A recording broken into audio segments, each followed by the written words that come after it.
2024 के इलेक्शन में देश बचाओ बीजेपी हटाओ ये नारा लेके हमको आगे जाना पड़ेगा। जो व्यक्ति लोगों ने चुन कर दिया है और जो कुछ सवाल खड़े करता है, उस सवाल का जवाब दिए बगैर आप उसका मुंह बंद करने की कोशिश करते हो, ये मैं समझता हूँ लोकशाही के खिलाफ, जमहूरियत के खिलाफ है।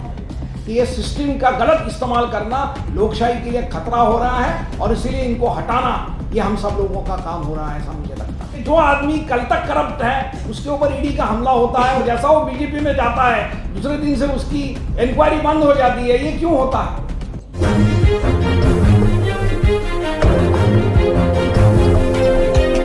2024 का इलेक्शन हमारे देश के लिए देश आगे बढ़ने वाला है या पीछे जाने वाला ये तय करने वाला इलेक्शन है।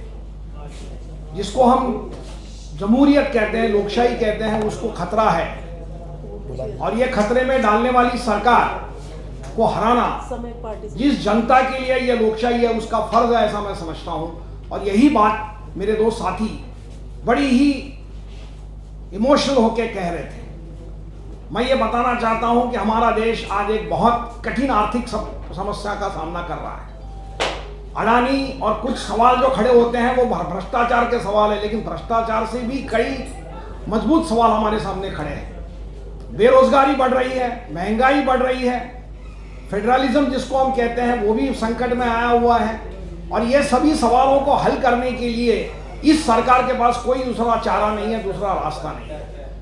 अभी हमने देखा होगा कि हाल ही में सुप्रीम कोर्ट ने और बंबई हाई कोर्ट ने धर्म और राजनीति का साथ निभाना, दोनों को साथ में लेके जाना, ये हमारे देश के लिए एक बहुत बड़ी खतरा है, ऐसा बार बार कहा है। जिस प्रदेश से मैं आता हूं महाराष्ट्र में, वहां पर पिछले दो महीनों से लगातार कुछ लोग मीटिंग लेकर लोगों को भड़काने की बात कर रहे हैं, दोनों धर्म में झगड़े लगाने की बात कर रहे हैं और माहौल खराब कर रहे हैं, जो हमारे देश के जमहूरियत के खिलाफ है। हमारे देश की जो कॉन्स्टिट्यूशन, जो संविधान है, उसकी जो मूल धारणा है धर्मनिरपेक्षता की, भाईचारे की, उसके खिलाफ वो लोग काम कर रहे हैं, लेकिन उनके ऊपर कोई एक्शन नहीं लिया जाता है। इसीलिए हाईकोर्ट ने चिंता व्यक्त की है।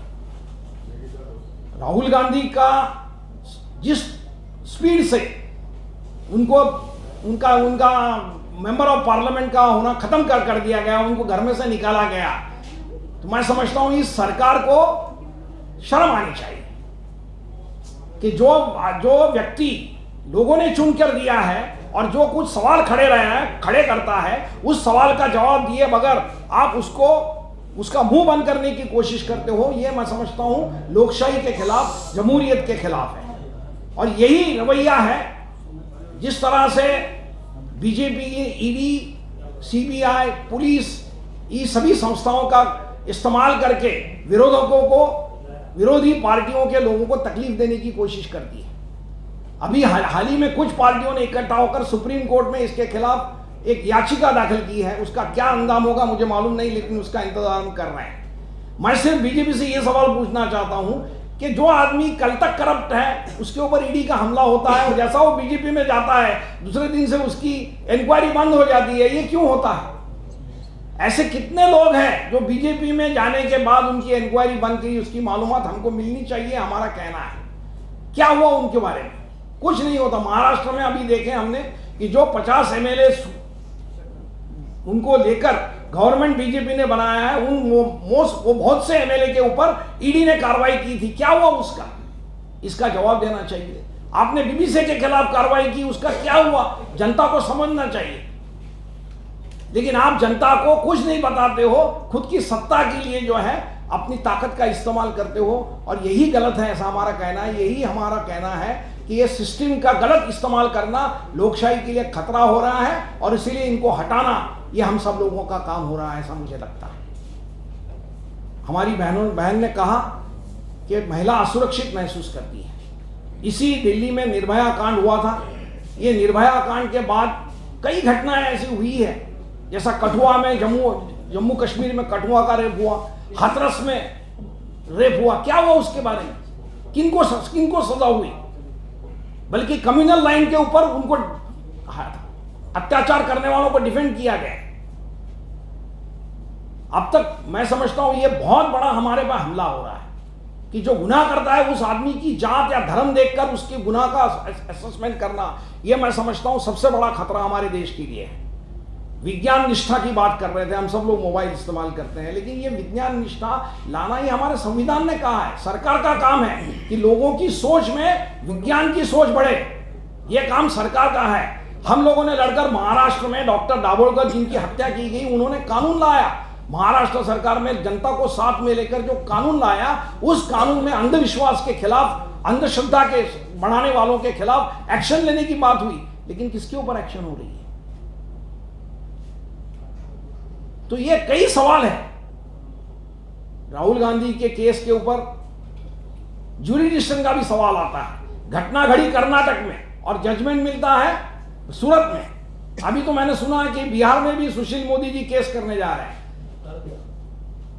कर दिया उन्होंने। तो मैं ये समझता हूं कि ज्यूरिडिक्शन का सवाल है। मतलब मैं अगर बंबई में कोई अगर होता है और मैं जम्मू कश्मीर में जाकर केस करूंगा, तो क्या जम्मू कश्मीर की अदालत उसको एंटरटेन करेगी?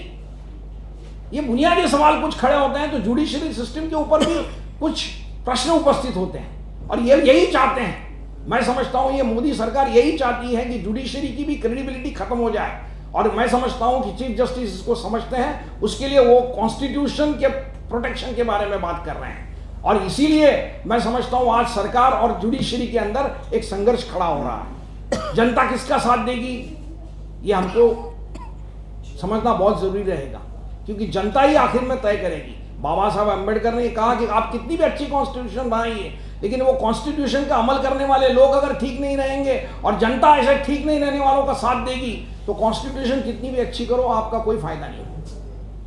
तो इसीलिए एक तरफ मतदाताओं को जागरूक करना यह बात है, और दूसरी तरफ वो जागरूक मतदाताओं को लेकर जिन लोगों की नियत ही जमहूरियत के खिलाफ है, जो लोग डेमोक्रेसी को खत्म करना चाहते हैं, जो इस देश की मूल धारा को ही खत्म करना चाहते हैं, उनके खिलाफ जनता को खड़ा करके 2024 के इलेक्शन में देश बचाओ बीजेपी हटाओ ये नारा लेके हमको आगे जाना पड़ेगा। इतने मैं आपको कहना चाहता हूं। धन्यवाद।